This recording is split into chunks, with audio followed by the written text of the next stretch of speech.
when I first was thinking about this podcast, what to kind of say about the big tech earnings, there was one real key takeaway that I actually learned this week, and I actually want to let the viewers also kind of shed light on this for the viewers. It's not just about the numbers.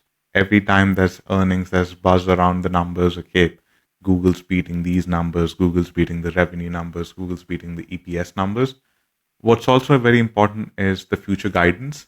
A lot of novice investors, when they first start out, it's just, okay, the numbers are good, looking good, we'll just invest in it.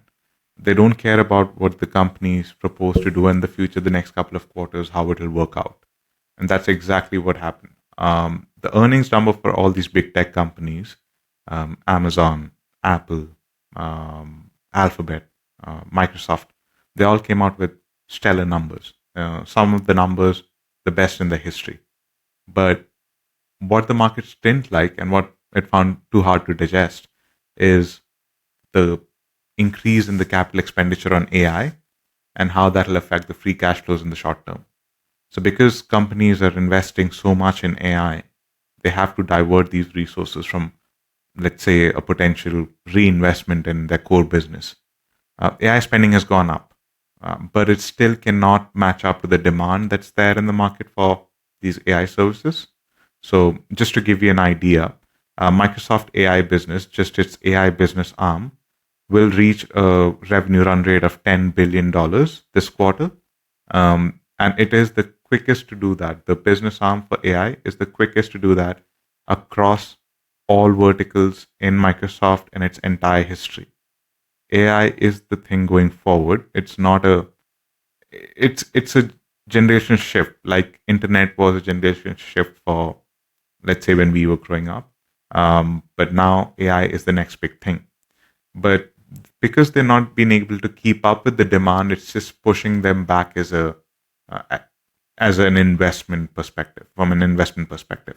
Apple, Amazon, Meta, and I think Microsoft combined have invested more than $60 billion in AI infrastructure this quarter. That's up 60% from last year on a year-on-year basis. But yeah, I mean, we have to be cognizant of the fact that because capital expenditure means potential reinvestment being lost on the core business, it is going to affect the free cash flows. And that's what the markets didn't like. And that's why you'll see, even though the stock came out with brilliant numbers, some of the stocks suffered. And we'll see that in the technical side when we discuss Alphabet, for example. But yeah, today we'll focus on two main stocks. Next week we'll focus on the remaining four, and we'll cap it off with Nvidia on the 20th.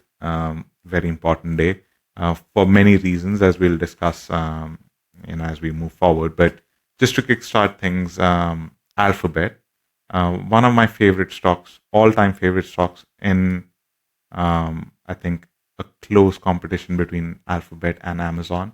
But yeah, I really love the stock. It came out with its numbers. I'm just reading off of the notes I made. $88.27 billion in this quarter alone versus an estimate of $86.44 billion.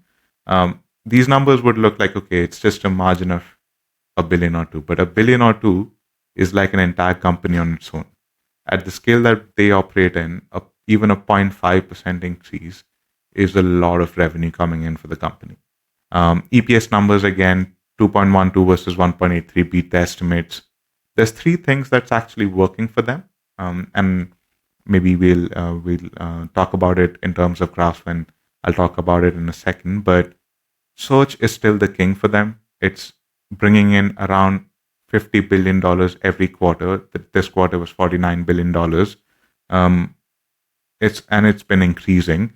One of the major revenue arms that's actually been very interesting to look at is its cloud business.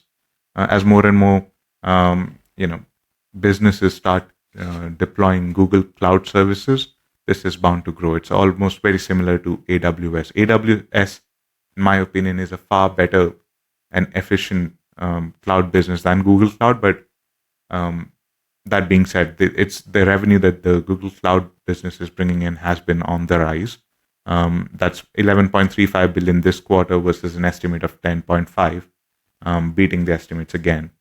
YouTube ad and subscription revenue, something that we should be really interested about. It's been on the rise. The interesting thing about that, on a TTM basis, the 12 trailing months, it's crossed $50 billion for the first time in its history. Um, Obviously, it's not as huge as, let's say, Google Cloud or the search business, but it's getting there, and it'll only grow from here.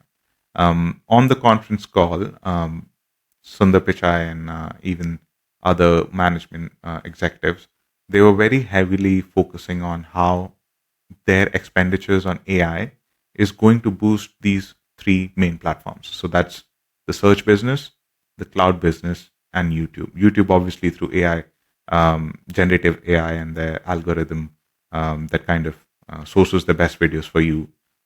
Search, in the sense that, okay, that now you have Google Lens.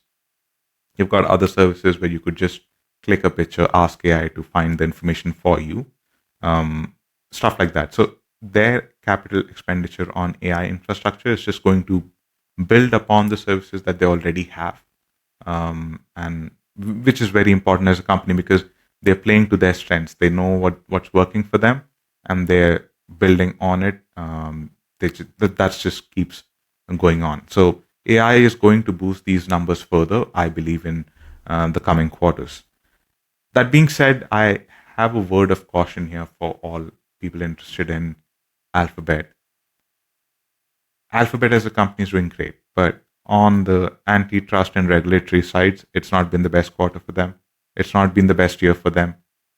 It all started way back, I think, 2 years ago. The U.S. Department of Justice, they came out with a ruling saying that they have an unlawful monopoly in the search business, which is true. But how they're enabling it is what's problematic. How they use their other services like the Android phones, the Chrome extensions, the Chrome website, the Chrome browser, and all the other app stores, for example. It all promotes Google search in a way that the US Department of Justice is saying it's unlawful. And because of that reason, what they're suggesting is quite like, it's one of a kind. The remedy is to divest the Chrome business and the Android business. It's basically separate these two companies, split it, and have it operate as two different entities, which obviously Google's not going to do. And I mean, they wouldn't prefer to do it, because operationally, it's, first of all, it's obviously difficult, but it'll also lead to a lot of revenue loss. Another remedy that the DOJ suggested was to restrict its partnerships with major phone brands like Apple and Samsung. So just to give you background of why this is so important, Google every year pays a huge sum of money for having their search engine as the default search engine on all Apple and Samsung devices. And just to give you the magnitude of this number, $21 billion in 2021. That's the last number that they reported. 2024, I would assume this to have grown by now. That's one quarter worth of revenue from the Google search engine revenue. That's huge. They're paying this amount to these phone companies to just have their search engine as the default search engine. What the DOJ is proposing is to have these partnerships cut off, just to have it more as a level playing field for other competitors. And that's what Google is vehemently kind of opposing. The next couple of months, very troublesome from a regulatory standpoint. November 20th, we'll hear more from the DOJ. That's this November 20th. We'll hear more from the DOJ on what their, future suggested remedies are, apart from these two that we talked about. And then in December 20th, that's when Google has time till to respond. And then next April 2025 is when, kind of the trial will start. And by, I think it is August 2025 is when the ruling would kind of come in. And that's when they'll know if, what the government decides to do. I mean, what the DOJ decides to do. But from a regulatory standpoint, it's been very tough. It's been a, troublesome period. This year has been really bad for them. The same set of kind of inquiries are happening on the EU business as well. So yeah, that's one word of caution. I generally would really track this very closely and to see what Google's doing to kind of have this corrected. The one thing that will work in Google's favor, although, will be that the onus lies on the DOJ in this case to prove that other remedies won't work before an actual split happens. So the split is the worst case scenario, and that will not happen, in my opinion, just because Google will suggest other remedies that would work, and then the onus obviously lies on the DOJ. And DOJ, I don't think, has a vested interest in killing the business, so to speak. But yeah, that's my take on Alphabet. Even though the numbers are good, I'll be cautious just because of the regulatory compliance side. But other than that, one of the best stocks operationally. The revenue it brings in, obviously, it's the market leader. It's been for years. It's like it's the blue chip company in my opinion. But it'll be interesting to see, and I know for a fact it's interesting on the charts, and I'll have Moise explain that. Perfect. Thanks, James. So we're going to go ahead and analyze the charts for Alphabet. And I think it sort of echoes some of the similar themes with the cautionary notes surrounding what's actually happening, some of the risks to the business itself. But there's a lot of hope. So I'm going to go ahead and share my screen here.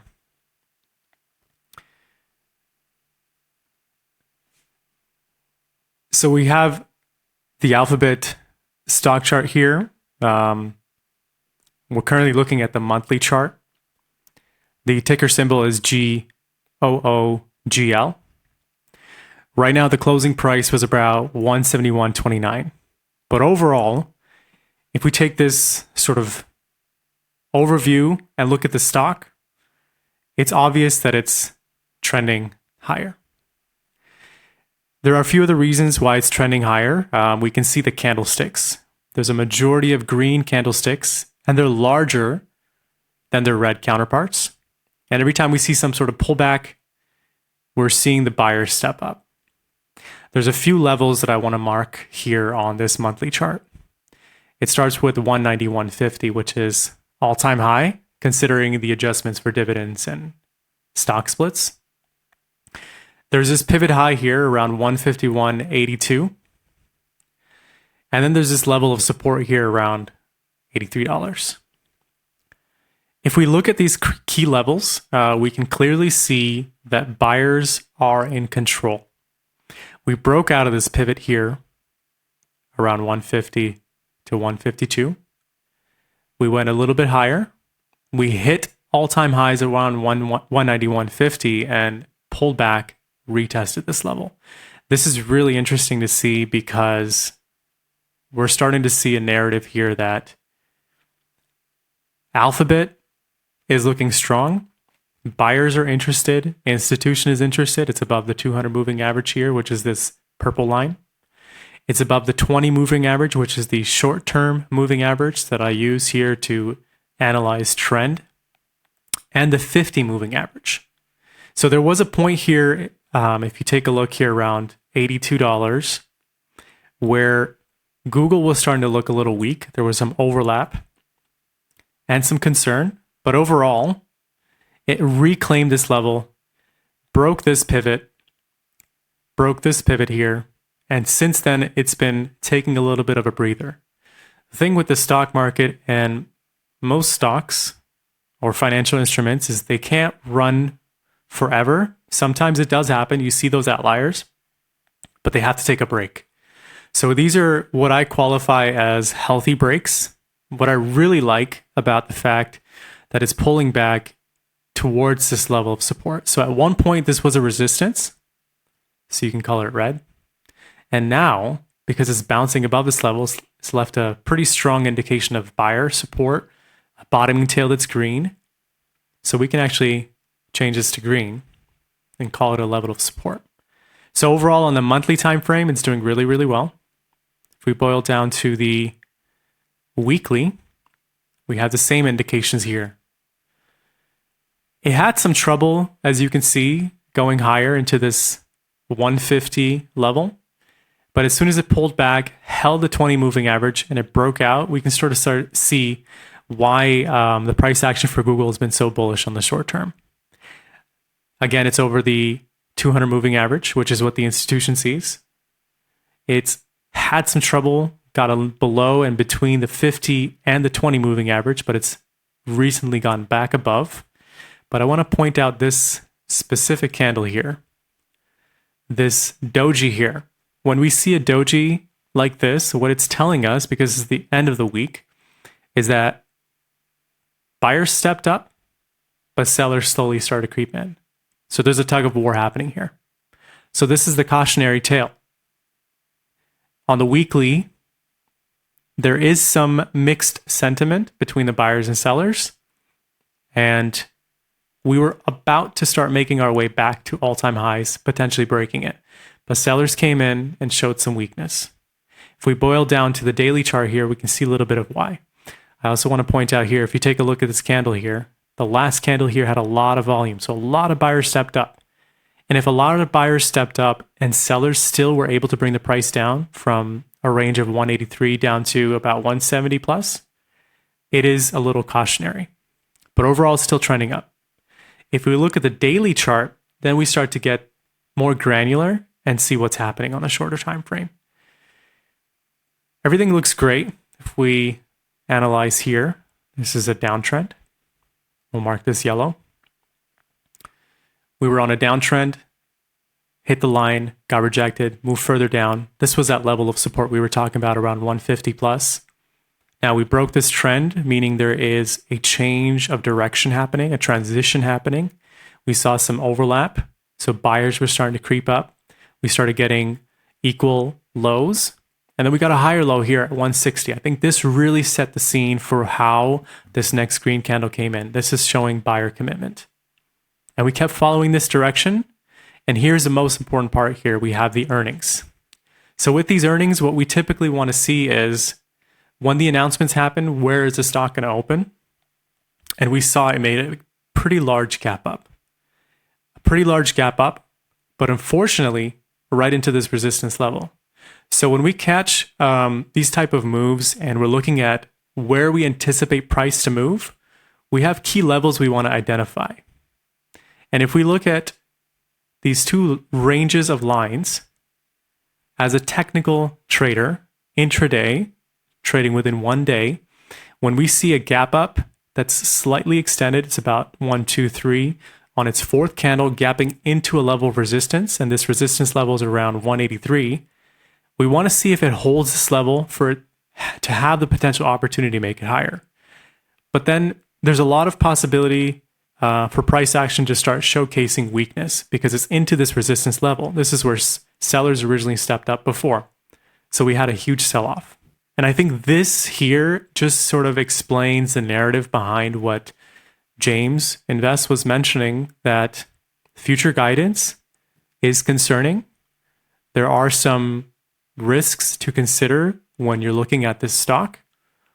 But overall, we are still trending above the major moving averages, the 20, the 50, and the 200.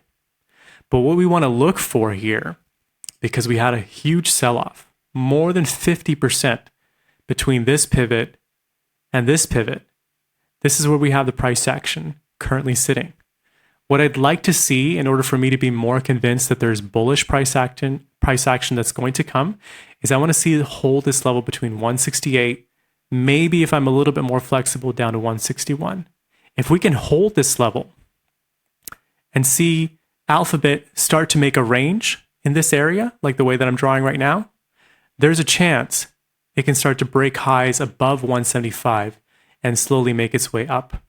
And we're going to use these previous resistance and support levels, specifically right here around 184 and 174. We're going to see if these key levels hold.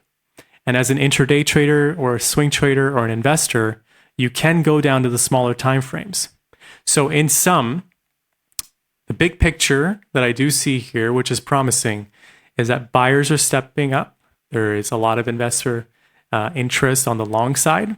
It's holding this trend line, but on a shorter time frame, for example, the weekly and the daily, I need to see more commitment from the buyers. I want to see it hold around 160 to 162. And based on whether I'm swing trading or investing for the long term, I can identify key areas where I want to enter, where I want to set a stop loss potentially, and where I can see a potential target. And 190, 150 is not far away. But if you are more of a conservative trader or an investor, you want to wait for your areas of confirmation. You want to see it hold the 200 moving average. This is going to be super important. So give yourself the opportunity to enter at the right time, get the right price, and you can slowly build into your position. One of the most important aspects of day trading, swing trading, and investing is you don't have to go fully in. You can start to build into your position. And if things don't look good, you can exit with a smaller loss. And that's the main thing. You want to be able to manage the downside, whether you're trading or investing. Yeah, I'll be very cautious up until like November 20th when the DOJ comes out with its set of remedies, the next set of remedies. I'll be very cautious trading the stock just because you never know. A divestment in business would be the worst for Google right now, Alphabet. Also, if we go back to the Webull, if you can share your screen again, Moise, go back to the Webull trading platform. I just saw news there at the bottom that says Google delivers new AI features. And this just shows, and this is from 2 hours ago, this just shows they are ramping up their AI services, their products, how they will inculcate, all those AI features across their service platform, from Maps to Music to Google Earth, the Waze app. It's just going to be an AI investment heavy couple of quarters for Google. Before we kind of end this discussion on Alphabet, I wanted to show you something on the fundamental side. Let me just share the screen here.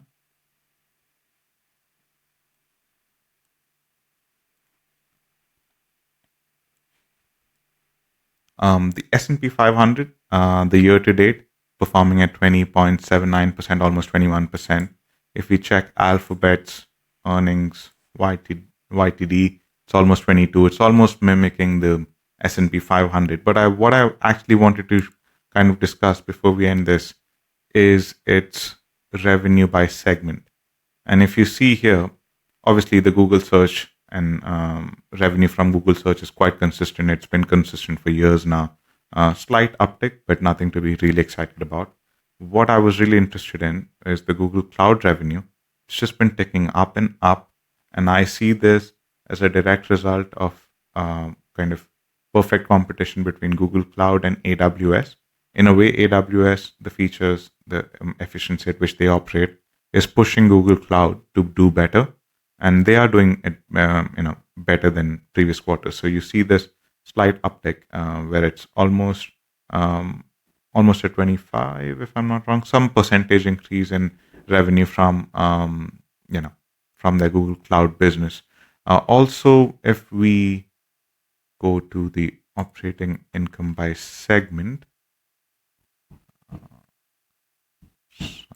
revenue by segment, sorry. You see for this quarter how the second most important revenue generator for them was the Google Cloud. It's not been the case like that for a couple of quarters. So, for example, in this quarter, there was last year, 2023, after Google search is almost other revenue. Other revenue covers all these services that they provide. So all these subscriptions that they have, that itself generated more than the Google Cloud revenue. But that's slowly starting to change. And you could see that kind of shift in their perspective where they want to be more active in the space that they want to be more active in is the Google Cloud revenue that they're kind of bringing in. So that's very interesting to see. Also on the forecast side, here we can see like how many analysts are saying they want to buy the stock, sell the stock, hold the stock. there's no red, there's no sell for the last 12 months now. And that's very rare. I mean, the next business we'll be analyzing is Apple, and you'll see a major difference here. But there's literally no one saying that you need to sell Alphabet. So I feel like on a long term perspective, um, it's going to do well. It's going to be one of the main drivers in portfolios that have Alphabet. I have Alphabet, and I'll continue to hold it and keep adding to it as and when the time is right. I'll be cautious again, as we discussed. There are areas of concern in the short term, but as a long term investor, I feel Alphabet's the perfect play.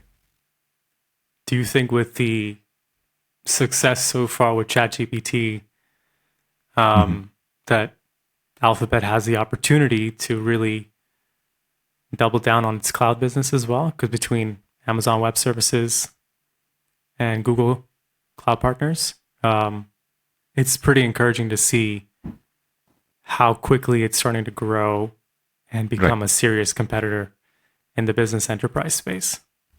Right. I mean, to be really honest, there's two main players. It's like a duopoly. There's not a third big player as such. With ChatGPT and OpenAI, they have a partnership with Microsoft. They have other investors as well, but Microsoft being one of the main investors in OpenAI, I see that as a healthy competition between Microsoft, Amazon, and Google. But clearly, there's two front runners. There's Amazon, which I will put at number one, and then there's Google Cloud. There's a lot of potential there. The main concern, again, this might not play out in future, but it's worth mentioning here because ChatGPT is in collaboration with OpenAI. Microsoft, I'm sorry, not OpenAI, Microsoft. Microsoft's enterprise business service model, like that, will for sure see an improvement. I feel that could really benefit from its collaboration with ChatGPT, OpenAI in general. But as such, I don't see them competing against an Amazon or a Alphabet for that matter. Those are the two front runners. I'll still bet my money on them. If it's just talking about the cloud business, I'll choose Amazon.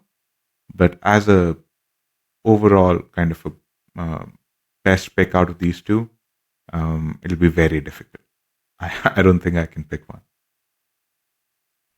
So it seems pretty clear from a fundamental standpoint and a technical standpoint that we're bullish. Bullish with some cautionary notes, of course. I mean, for the long term, extremely bullish. Short term, up until next year, I'll be cautious just because they have a few rulings and decisions coming out soon. But yeah, I mean, their business is going nowhere in the sense that they are going to hold on to everything search related. They're going to hold on to everything that's, apart from Instagram, YouTube, and TikTok. Those are the two main players in the video industry, like video platform industry as well. We host our podcast on YouTube. We use YouTube a lot, and I just love how it works. I just love their services. The main thing now for the short run would be to see how the DOJ kind of requests or asks, instructs, directs Alphabet to kind of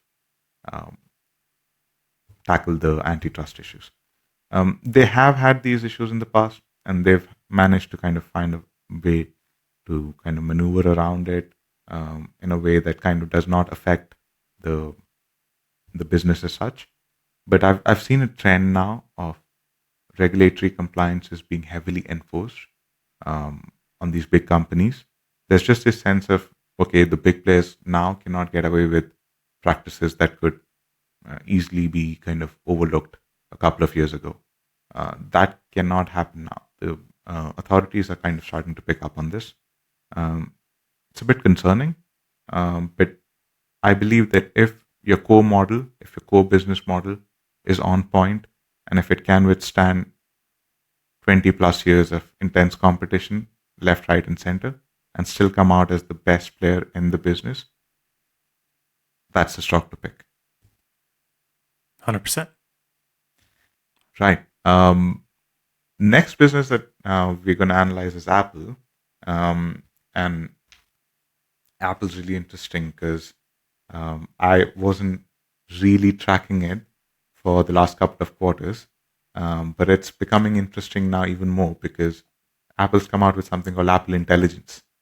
We'll talk about it, but just to give out the numbers in short, the iPhone sales, that's their bread and butter, 46.2 billion versus an estimate of 45 billion. Again, the same trend, beating numbers, beating estimates.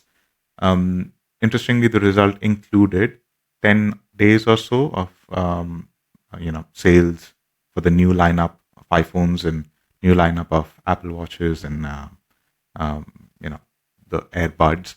So it's not a true indicator. It's not a clear indicator of how the iPhone business is doing. But from what we've heard from third-party sources, it's not doing really good. But it's the interesting, promising part is how Apple plans to involve Apple Intelligence on its new lineup and how that will work. So it will be a combination of software plus hardware that is actually going to drive the next set of sales for Apple. The next is services business. They're doing extremely well on services, 24.9 billion versus 25.2 billion, which they didn't beat the estimate. But what is interesting here is how they've been constantly growing the services business. Now, services includes all their revenue from Apple Music, Apple TV, plus all those Apple Care that you buy, which I never buy, but people do buy those. Their current gross margin on Apple services, astonishingly, 74%. Their overall company gross margin is just under 45-ish. Where the services industry, like the services sector, is just raking in money, 74%. If we just consider Apple's current services run rate, the revenue is at 100 billion. It sits 40th. Just the services business sits at 40th in the Fortune 500 company list. It beats big names like Morgan Stanley, Johnson & Johnson, just on revenue, from one arm of the business. Now, it's been growing since, I think, steadily since 2010 or so. It's just been constantly growing. I feel that's one space that really Apple should focus more of their attention on. Currently, I would say hardware is one of their main focal points, but services industry, it's just been rising out of nowhere, and people, even though it's not beat the estimates this earnings season, it's just, I feel, one of the major drivers for growth in the long term. Another main point is that there's no discussing Apple sales without discussing Chinese markets. That is a big cause of concern. It stood at 15 billion for this earnings season versus an estimate of 15.8. But what is more kind of concerning is that this is the 6th consecutive quarter of growth decline in the Chinese markets. They've had intense competition in terms of other players like Xiaomi and Huawei, but 6 consecutive decline in revenue over one of the most that's their region. That's where Apple actually depends on for revenue. If you're seeing 6 consecutive, periods of growth decline, that's a cause of concern. And that, I feel, is the major reason why I believe Alphabet's a much better play, a long-term play than Apple. Because if we break down Alphabet's region-wise, kind of distribution, it's all in the green. I'll show you the distribution for Apple. It's not really promising. Obviously, it might change in the next couple of quarters, depending on how Apple Intelligence and iPhone 16 and the future lineups perform, but it's just not looking good. One of the things from the conference call that they actually pointed out was the introduction of Apple Intelligence and how it's going to be a reiterative process. It's not a one-time release. Obviously, it's like the iOS releases, so it's going to keep getting better. I did see a few videos about how Apple Intelligence currently has those features that they're promising. Very tame features, not a lot of promise there, at least for the first release. The best, I think, service for Apple Intelligence was the notification summary. But other than that, it's just basic stuff that Android phones have got for years now, and that's been the case with Apple. But the next set of updates I'm really interested in is how they will incorporate ChatGPT into Apple's ecosystem inbuilt, so that you don't have to kind of open ChatGPT app, click a picture, or type to ask a question. Now you could just simply point your camera, and I saw this as a demo in one of the videos. So you can just point your camera at a restaurant, just the storefront, and you could see reviews, photos of dishes, timings, menu, everything. It's just in beta mode, but that's something that I'm really interested in. And the reason why I'm also interested in seeing how this plays out is because Apple Intelligence is only compatible with 15 Pro and forward models. So you would see a lot of people shifting from, let's say, a 14 to a 16 just to get the Apple Intelligence feature enabled. So unlike the other features, let's say in 14 and 15, one major difference was, let's say, a camera enhancement. People are not that crazy about camera enhancements. You wouldn't really see a difference between, if you're not a photographer or like you're not into photography, you'll not really see a difference between a picture clicked on an Apple iPhone 14 versus an Apple iPhone 15. But Apple Intelligence, now that's something that an Apple iPhone 14 cannot do. So you will have to upgrade. At some point in time, they will phase you out, as they are kind of infamously doing with their batteries and other stuff. Now they will do it with their softwares as well, and they will try to phase you out and kind of get you to buy the next iPhone. Now that's, from a sales standpoint, it's very interesting. Again, a lot of things to be worried about. Declining sales in China, one of them. But other than that, there's this antitrust issue case against them in the EU markets that's actually troubling them.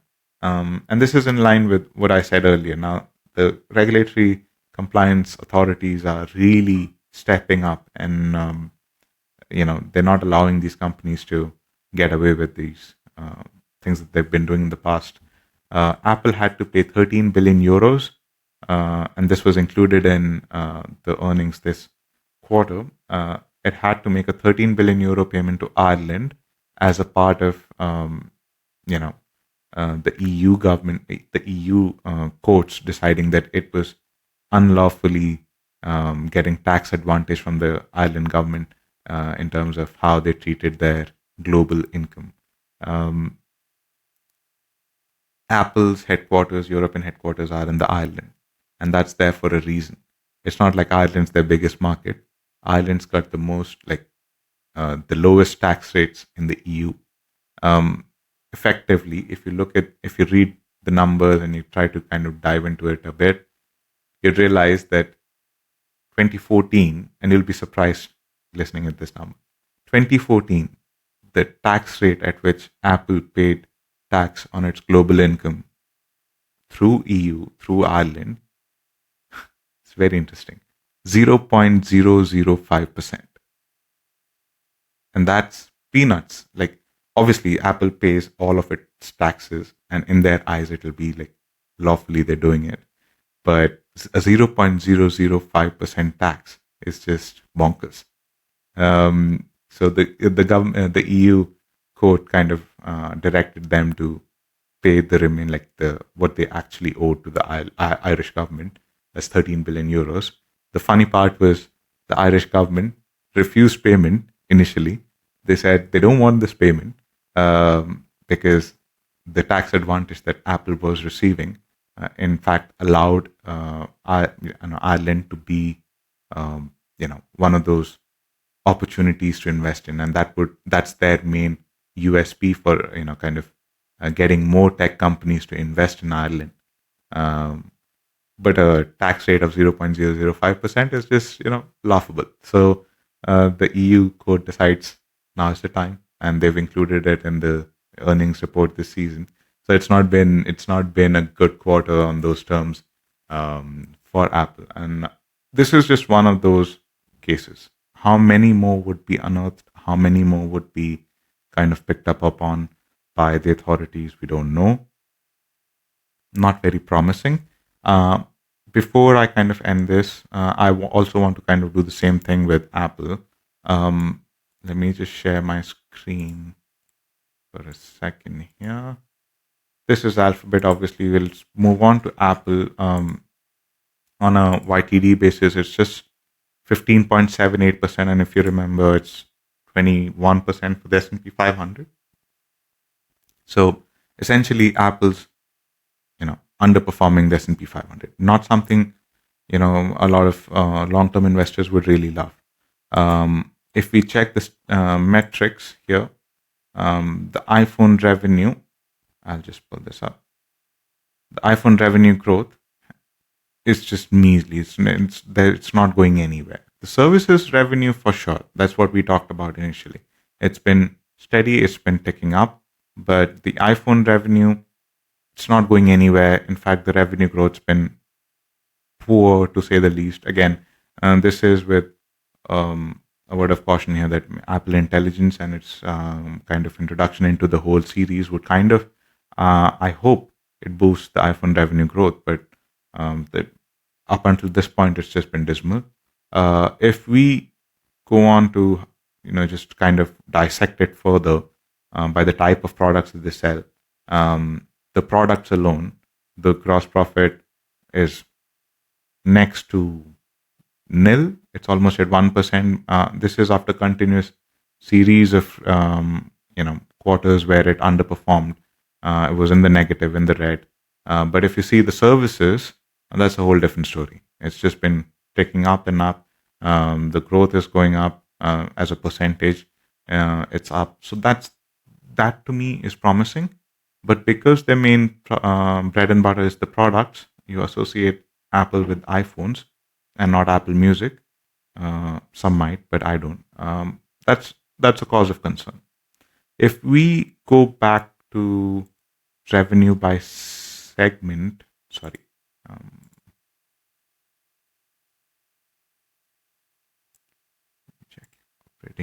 operating expense.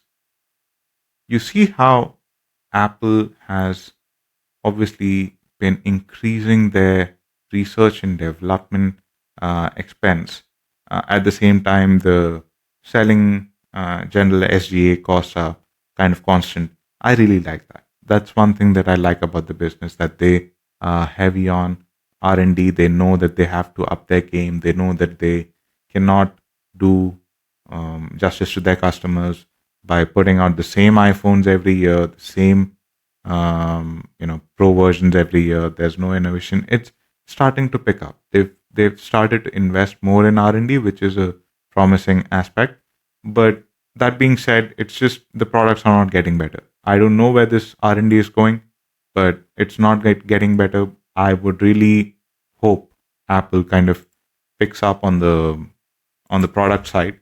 For me, and we've not run the numbers in a DCF or a valuations model, but for me, I would stay away from Apple at this point in time. And one of the main reasons, just to recap all this discussion, one of the main reasons why I'll stay away from Apple is two things. One, the Chinese market's not doing good. Second, they are not building up on what's actually promising. Unlike Alphabet, who know what they're good at and they're using AI to bolster that. I don't know why Apple's not doing it. Why Apple is not improving the services business and focusing on it a lot more than just pumping money into products that look, feel, work the same way for years is just, I don't understand it. And for that reason, I feel like Alphabet's a much better investment option than Apple. But how does it look on the charts? Yeah, I think it's a similar story. Before we take a look at the charts, it's had an opportunity to show bullish price action, but it's struggling. I'll be honest. But we'll sort of zoom out here and see the bigger time frames. I think that's usually our North Star in identifying opportunities. But if we start with the monthly chart here for Apple, the ticker symbol is AAPL. We do see that it's holding above the major moving averages right off the bat. The purple is the 200 moving average, the gray is the 50, and the blue here is the 20 moving average. One important thing I want to highlight here is all-time high at 237.49. What I don't like about it right now is it's a square top. It looks like it wants to take a break, but I'm interested to see if it can hold this 199 to 200 level. This is an area where I want to see buyers' commitment. So if we get a nice smooth pullback, it would also align with the 20 moving average here. If it holds, I think this wouldn't be a bad idea to add to your position, possibly look at a starter position, or just wait on the sidelines because it's possible it could still test the 160 level as well, which would align with the 50 moving average here. So on the fundamental side, as James, you mentioned, Apple has a lot of opportunity to innovate. It is keeping its specific cost items stable.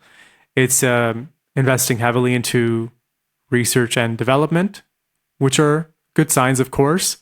At the same time, I'm still curious also to see how the Apple Intelligence narrative plays out. I think it's quite promising, but we'll have to see what happens in the real world and with case examples from real users giving feedback and how that trend sort of plays. So that'll have an impact on the long-term growth.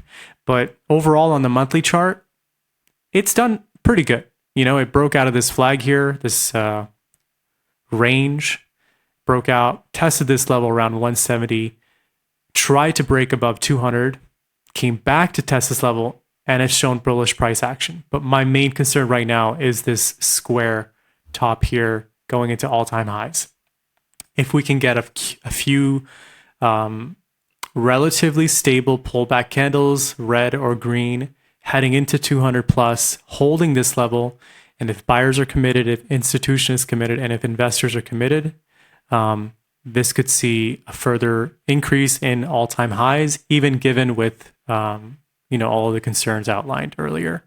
On the weekly chart, again, this square top translates to a lot of overlap. What's concerning about it when you see it is you can't really figure out whether buyers are in control or sellers are in control.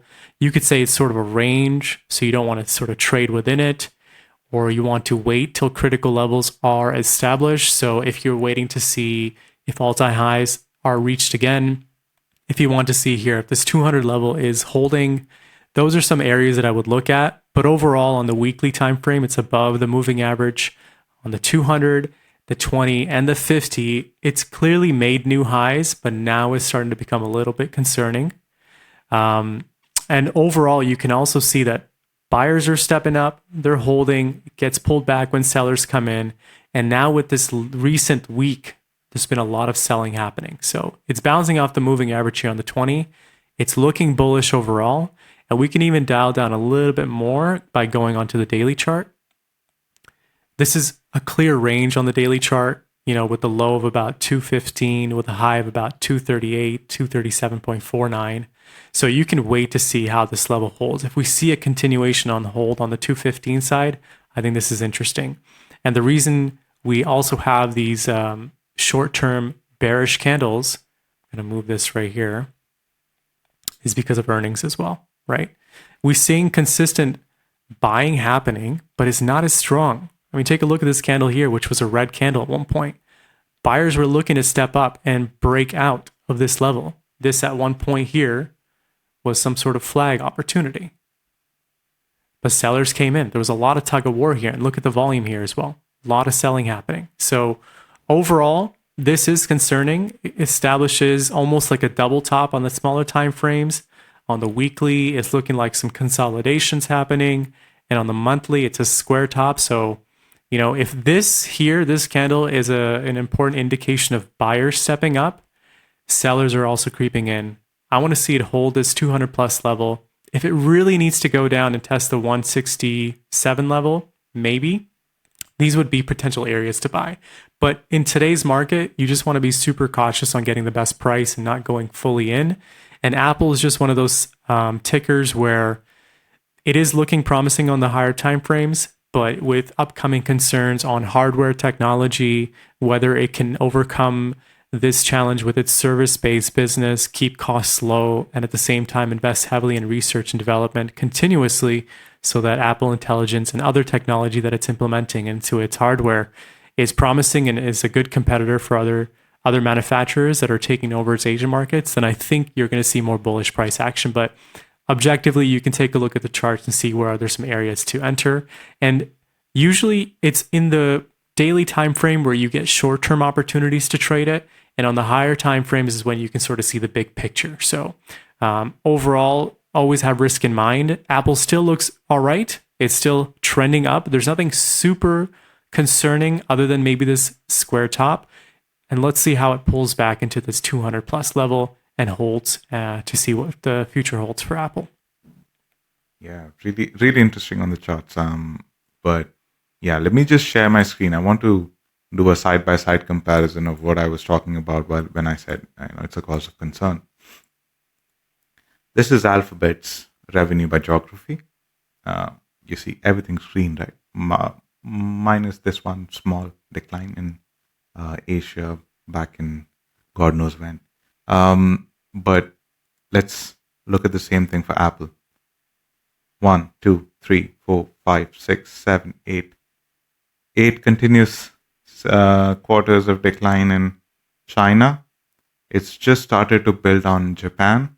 It was losing business in Americas. It's not doing that great in Europe. It's just concerning how they've not been able to build on their opportunity with China, especially China. You see, this is such a bad chart for Apple. It's not been doing good. And all these analysts, they kind of that track Apple, they know that China markets are the major, drivers for growth in terms of revenue for Apple. And the reason Apple's not doing good can single-handedly be attributed to the fact that they've lost market share in China to other Android-based companies like Huawei and Xiaomi. Okay, so some cautionary tales for Apple, more promising indications for Alphabet, but overall, both are still bullish to some extent. There might be some neutrality on Apple, and I would be curious to also see if it holds the levels outlined on the technical analysis. But yeah, that's concerning that it's losing quite a bit of market share on the Asian markets. These other brands are quite impressive, I'd say. Yeah, and innovation is on a different level in China. You can't kind of rely on the same innovation levels to kind of play out in Europe, for example, as in China. The Chinese market's a lot more saturated and a lot more advanced in terms of tech that it can develop. And a lot of these companies like Xiaomi, like Huawei, and with their trifold phones and whatnot, they're just innovating on a different level than what Apple's used to. And to hold a contrarian view, I would actually, maybe in the long run, it works out fine for Apple. But if you're swing trading, I would really put my money on Alphabet rather than on Apple, just because things are not working out. The numbers, obviously, maybe iPhone numbers, they beat estimates. They might be doing well. But if it loses market share over 9 consecutive quarters in their biggest market, that's a real cause of concern. So, I mean, we've got a clear winner in terms of fundamentals. Alphabet trumps Apple. But on the technical side, yeah, I agree with you. Both of them look quite decent. Yeah, I agree.